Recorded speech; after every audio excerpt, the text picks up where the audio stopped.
નમસ્કાર દર્શક મિત્રો, હું છું અજય ભાટિયા અને તમે જોઈ રહ્યા છો ભાટિયા 15 ન્યૂઝ।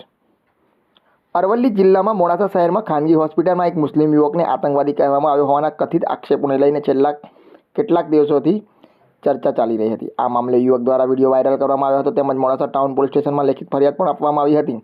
જોકે શહેરનું સામાજિક સૌહાર્દ અને શાંતિ જળવાઈ રહે તે માટે બંને સમાજના જાગૃત આગેવાનો, અગ્રણી નાગરિકો અને પત્રકાર મિત્રોએ મહત્વપૂર્ણ ભૂમિકા ભજવી હતી। બંને પક્ષોને સામસામે બેસાડી ગેરસમજો દૂર કરવામાં આવી અને એકબીજા પ્રત્યે થયેલા મન દુઃખને ભૂલી સુખદ સમાધાનનો માર્ગ અપનાવવામાં આવ્યો। સમાધાન બાદ યુવકે પોલીસ સ્ટેશનમાં આપેલી અરજી પણ સ્વૈચ્છિક રીતે પરત ખેંચી લીધી હોવાનું જાણવા મળ્યું છે। આ સમગ્ર મામલે યુવક તેમજ સમાજના આગેવાનો દ્વારા મીડિયા સમક્ષ નિવેદન આપી સ્પષ્ટતા કરવામાં આવી છે કે હવે આ મુદ્દો પૂર્ણ થઈ ગયો છે અને કોઈપણ પ્રકારના વિવાદને આગળ વધારવાની જરૂર નથી।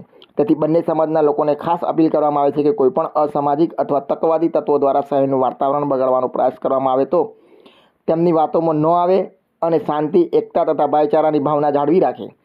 ચાલો હવે સાંભળીએ યુવક અને સમાજના આગેવાનોએ આ સમગ્ર મામલે શું કહ્યું અને આવા જ સકારાત્મક, વિશ્વસનીય અને જનહિતના સમાચાર સૌથી પહેલાં મેળવવા માટે અમારી ચેનલ ભાટિયા 15 ન્યૂઝ અરવલ્લીને સબસ્ક્રાઇબ કરો, વિડીયોને લાઇક કરો અને વધુમાં વધુ શેર કરો।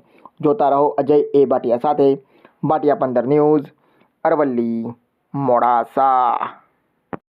આજ રોજ જે સર્વોદય હોસ્પિટલમાં ડૉક્ટર વિનય ગાંધીની હોસ્પિટલમાં જે બનાવ બનેલો હતો તે અંગે સમાજના આગેવાન થકી અને ડૉક્ટર સાહેબ સાથે વાર્તાલાપ કરતાં સ્વેચ્છાએ સમાધાન થયેલ છે।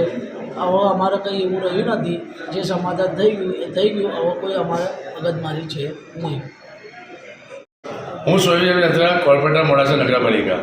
આજ રોજ મોહિનભાઈ સાથે જે ઘટના ઘટી હતી એ બાબતે સોશિયલ મીડિયામાં અમે વિડીયો જોયો અને તાત્કાલિક એમનો સંપર્ક કર્યો અને સાથે અમે ડૉક્ટર સાહેબના ત્યાં પણ અમે તાત્કાલિકમાં સંપર્ક કર્યો અને બંનેની તથ્યતા તપાસી અને જાણવાની કોશિશ કરી અને ત્યારબાદ જે સમજભેદ થયો હતો તે બાબતે અમે સમાજના આગેવાનો સાથે અને સાથે અમારા સાથી કોર્પોરેટર અને વિરોધ પક્ષના નેતા મોડાસા સાનુભાઈ મલેક અને બીજા અન્ય આગેવાનો સાથે રહીને અમે આજે નિરાકરણ લાવવાનો પ્રયત્ન કર્યો અને ગામના અંદર કોઈપણ પ્રકારનો ખોટો મેસેજ ના જાય અને મોડાસા નગરના અંદર કાયમ માટે ભાઈચારો બની રહે તે માટે અમે સ્વૈચ્છિક રીતે જે કંઈ પણ બનાવ ઘટતો તેને અમે સમાધાન પેજ ઉપર કરીને સમાધાન કરેલ છે અને આગળ કોઈપણ જાતની કોઈ ઘટના ન ઘટે તે બાબતેની પણ અમે ડૉક્ટર સાહેબ સાથે ચર્ચા કરી હતી અને જે કંઈ પણ ઘટના હતી તેનું અમે સમાજના આગળ સાથે અમે આજે સમાધાન કરેલ છે।